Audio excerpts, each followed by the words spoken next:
Today, CD Projekt Red came out, I believe, with IGN or whoever. They came out with Unreal Engine 5 tech demo to showcase The Witcher 4.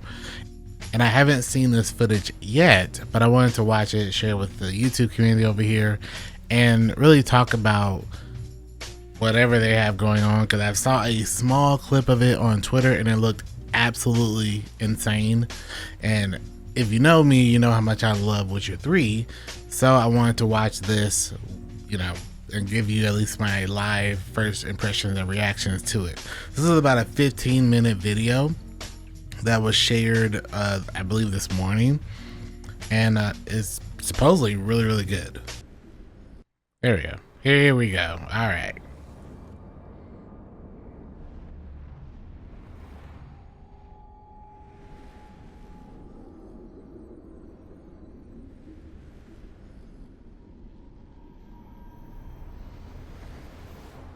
State of Unreal.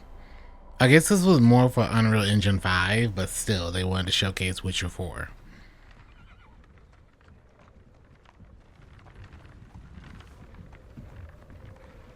Apparently, this is on a PS5 or something like that. Sleep is he, the plowing plonker. Break me pearlies on this blasted pit-ridden tract.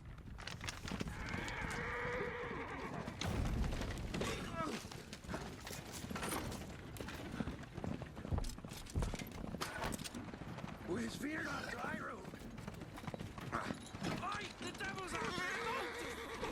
Just running from!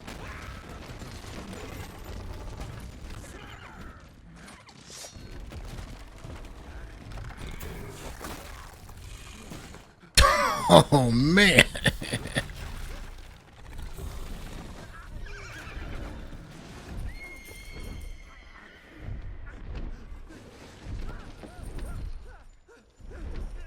Did this vehicle get picked up? Yeah.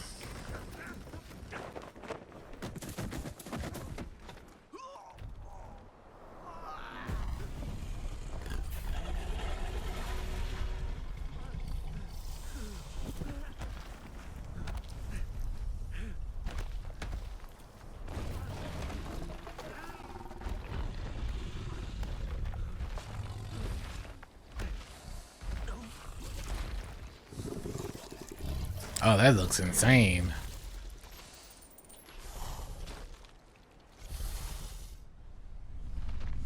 This is not actual gameplay, just a technical presentation. Still though. Siri. Salt.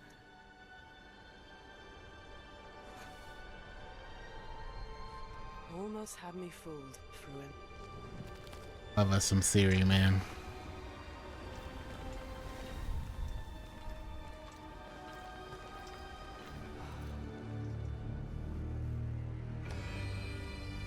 That looks really good.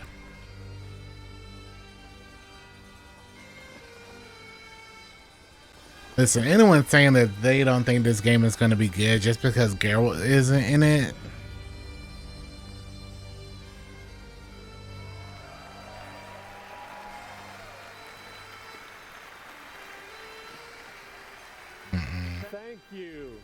Thank you everyone, and welcome to the State of Unreal at Unreal Fest Orlando. We're here to show you what's next with Unreal Engine and so much more. We are thrilled that you're able to join us. Thank you. But first things first, I'm here with Sebastian and Kaitek from CD Projekt Red. We have a lot to talk about. Hey guys. Hey. Thank you, Wyatt. Thank you, Wyatt, and hello, everyone. With The Witcher 4, we're stepping things up. And to do that, we needed the right partner. One that truly understands that great open-world games are all about art and technology coming together. Yeah, and look, our goals are completely aligned here. And around the launch of UE5, your awesome team at CD Projekt Red announced a collaboration to make open-world development in Unreal even better. And it's an opportunity, we just couldn't pass it up. So we've been working on a technical demo together to achieve just that. I think we should take a look at it. You guys ready? Born ready. Kaitek is going to play the build for us. Sure, let's do it. oh man, I want that shirt. This is a technological showcase set in the world of The Witcher 4. What you just saw and are going to see That now death right there with the trees over there. PlayStation 5 at 60 FPS with ray tracing. PlayStation 5 In the game, 60 you play FPS as ray Ciri, tracing. a professional monster slayer, a witcher. She explores the world and hunts down monsters for coin. The region we are in is called Kovir. And you get to Kovir. explore it in a game. Right now, Ciri is investigating a monster, and after gathering new clues, she is heading back to a nearby village. This cannot be Alright, base everyone, PS5. meet Kelpie.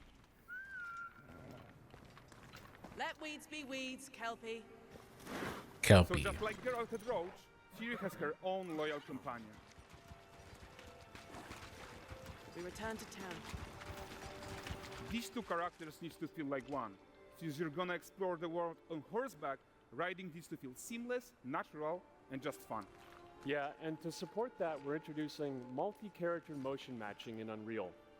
So Ciri and Kelpie, they're perfectly synchronized when mounting from any angle and speed.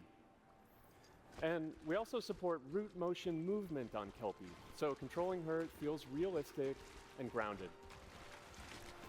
And Bunch of we're big also words. I have synchronized no idea what they to mean, our but hey, new cool. Chaos Flesh Solver, and these machine-learned deformations. So you've got realistic muscles moving and stretching under Kelpie's skin without compromising the performance there. That is an insanely realistic horse. So let's leave Ciri behind for a second and talk about the world itself. So much of the Witcher world is natural, Look at organic. that distance. With its dense forest and wild nature. Yeah, and wild nature is hard. And with nanite geometry, we've freed artists from so many of their old constraints. But we don't want to rest until everything we do in Unreal has that same spirit of freedom. There's always more work to do. And foliage is a huge piece of that puzzle. So we are excited to introduce nanite foliage.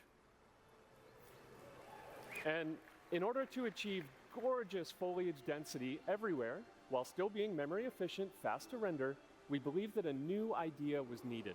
So instead of the same card approach we've been using for the past 20 years, artists should be free to take a nanite approach to foliage, modeling every single leaf and pine needle. And the old LOD tricks of the past, they needed a complete rethink. And in their place, it's a new adaptive voxel representation in nanite. It's volumetric, okay. 3D, it is super fast to render.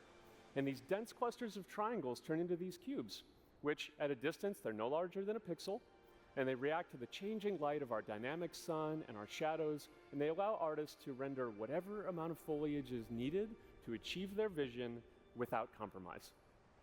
And no compromise means how ambitious we are when it comes to bringing our vision to life with incredible visuals.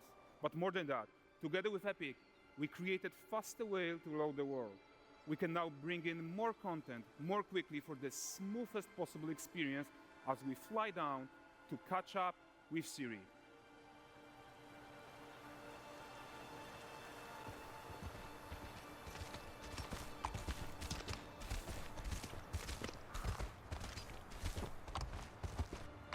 Welcome to Insane, Valdres. man.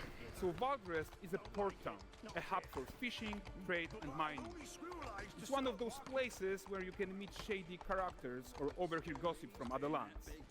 It's also This is like Skiva or whatever.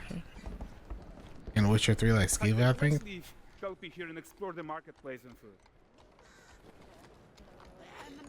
I'm so excited we can finally show you some of this stuff. Let's see what Valdres has to offer.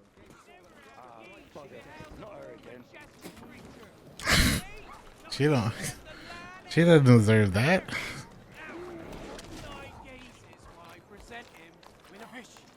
For the furry rascal will often wait, and a bear's weight grants good fortune.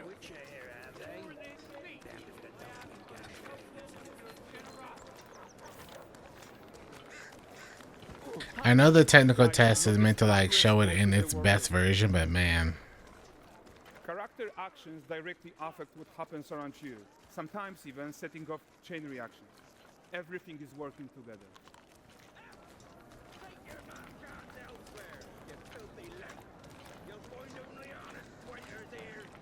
Oh, look at this poor gentleman being taught how to fly by an angry innkeeper. That's what happens when you cheat at Gwent. Gwent.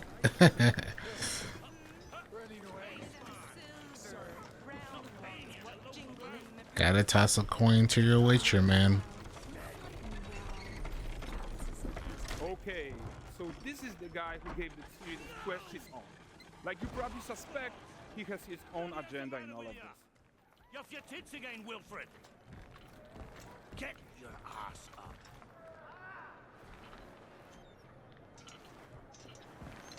A typical day's toil. Who in? Ah, Witcheress. One using Witcheress. No eternity is taking that damn salt to arrive. I found them. And, well, suffice to say, they'll not reach you. As for the salt, I found not one speck. I presume this comes as no surprise to you. Now. Kavir's smuggling trade is of no concern to me. Shush, shush, shush. The manticore that flattened your cart and devoured your men? Quite the opposite. Manticore? No, them winged hellspawn dwell in the arse end of Creighton. Not here. While Siri decides what to do about that merchant, let's take a look at the character technology that powers this marketplace. Why don't we listen in on these fishmongers? They're selling their wares, chatting up customers. Morning, catch this is. Won't find none fresher. Rugged new ladies after one of them. Comes. Get this cleaned and gutted for you. You mind, dearest? Into seeing something more. Got mackerel cod, all Brexit's finest. And there is tons of tech at play here, even in this simple market stall. Metahuman tools, improved Unreal smart objects, chaos cloth, and more. Yeah, and all of this exists to make sure that the gap in quality between Siri and NPCs is as small as possible. Yeah, Gap in and quality. closing that gap, it's not just about fidelity, right, but also authenticity. They should react to changes in the world around them. But the prisoner in Pillory isn't exciting enough for Valdrest. Let's grab everyone's attention with a circus.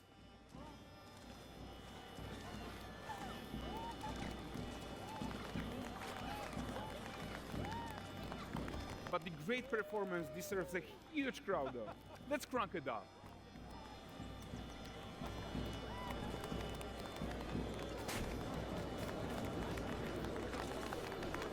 So you are seeing tons of optimizations here to many of Unreal systems, including an entirely new Unreal animation framework, allowing us to fit easily in our 60 FPS budget, not just in rendering, but also with room to spare on the game thread. Over 300 animated skeletal mesh agents all going about their business. And the whole point is to leave breathing room for developers like you to introduce the gameplay and the systems that your players expect, empowering you to make your worlds come to life without Unreal standing in your way. You are right. That's the open world RPG that we're making. But before we wrap up, how about one final check-in with Siri?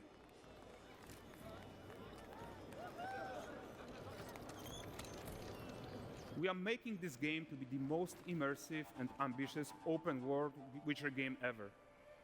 And we are making this a reality thanks to our work on Unreal with the team at Epic.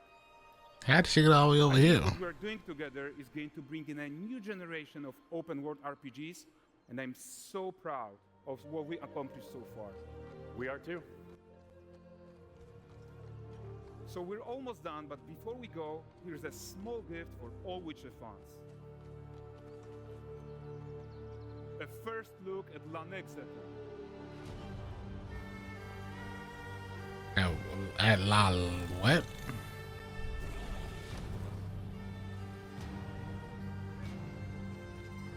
Onward, Kelpie. We've worked.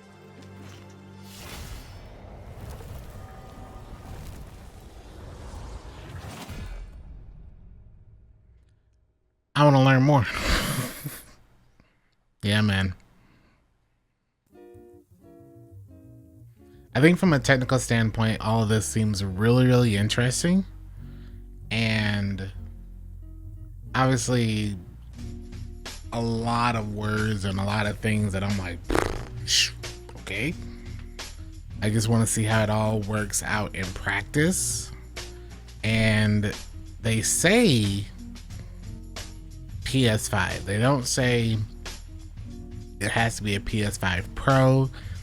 So from what I take it, just from a base PS5, you're going to be seeing this game running at 60 FPS with like the ray tracing effects. I don't know if that means you're going to have like medium quality or medium settings, whatever. But from what I can tell, from a open world standpoint, because we've all played open world games where like the further away something is, it just looks like nothing.